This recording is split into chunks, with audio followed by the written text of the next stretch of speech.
Pan-African Parliament is very important because we discuss issues which affect Africa in general, and then we try to come up with global solutions which will have wide application.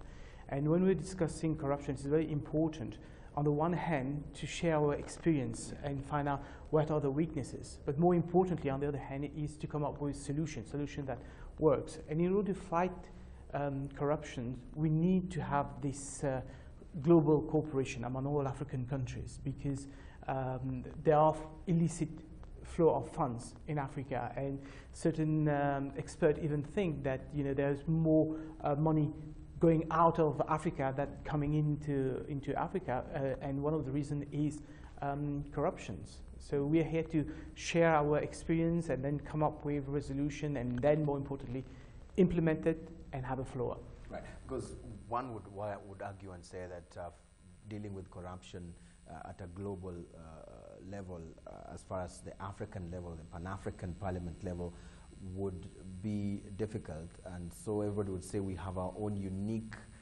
context back in our own unique countries. So how then does the Pan-African Parliament, or the members of the Pan-African Parliament, work around dealing with corruption from a Pan-African level? How practical, how viable is that?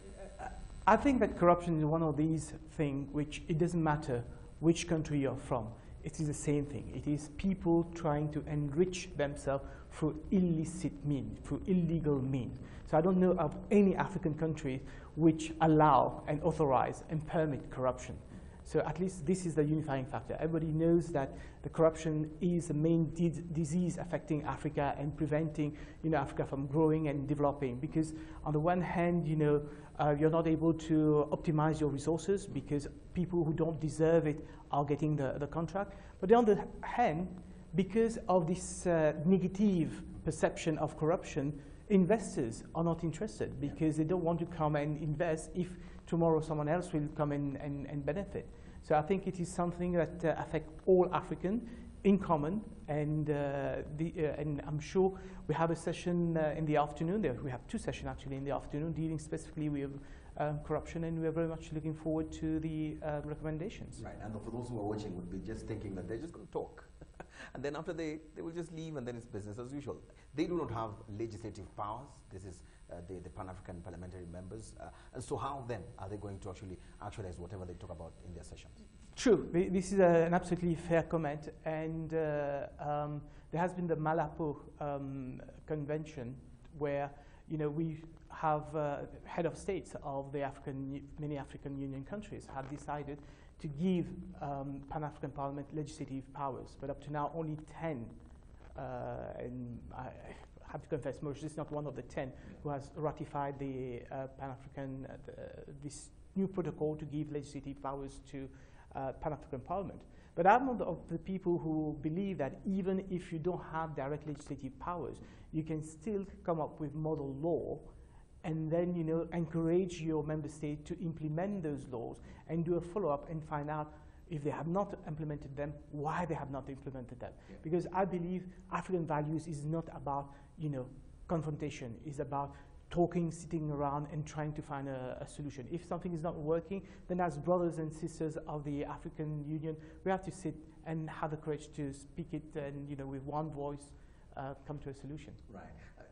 I mean, if you look at also some of the reports that have been coming out as far as corruption perception index is concerned, Transparency International saying that globally, out of the top 20 countries that are corrupt, out of them 12 are from Africa. And most of the time we've seen Africa being painted as that country with corruption. And do you think, looking at those numbers, do you think that that is an unfair way of thinking of Africa? I think it's very unfair because I think Africa, we've been putting a lot of efforts in, especially in the recent years, to try to get our house in order.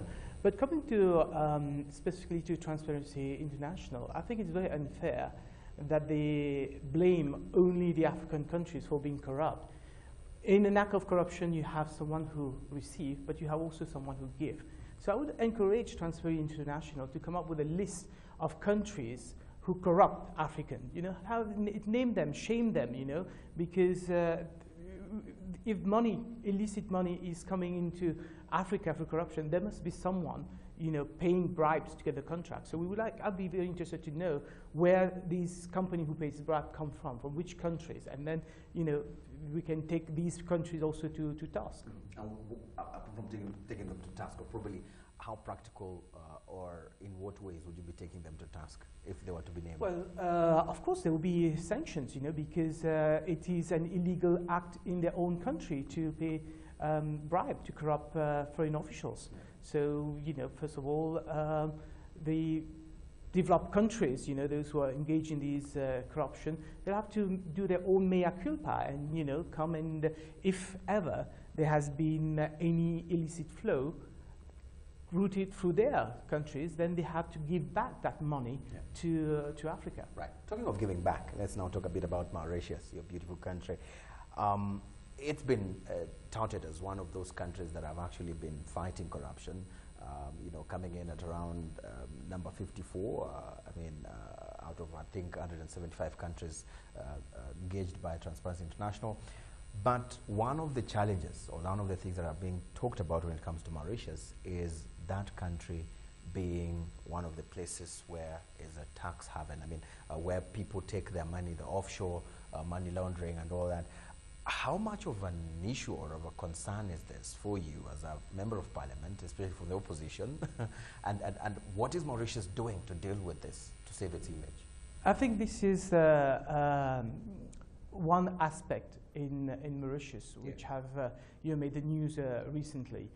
But let me say this, Eugene. From day one, Mauritius, we've always wanted to be a clean jurisdiction, a clean financial center. We never wanted to be among the tax haven. And from day one, we've been legislating and having the proper laws in place and the proper checks and balances. Whenever there was any complaint from the OECD, from the Europeans, we addressed those issues. We passed anti-money laundering legislation. We passed exchange of information for tax collection, and we passed laws for mutual assistance in criminal matters.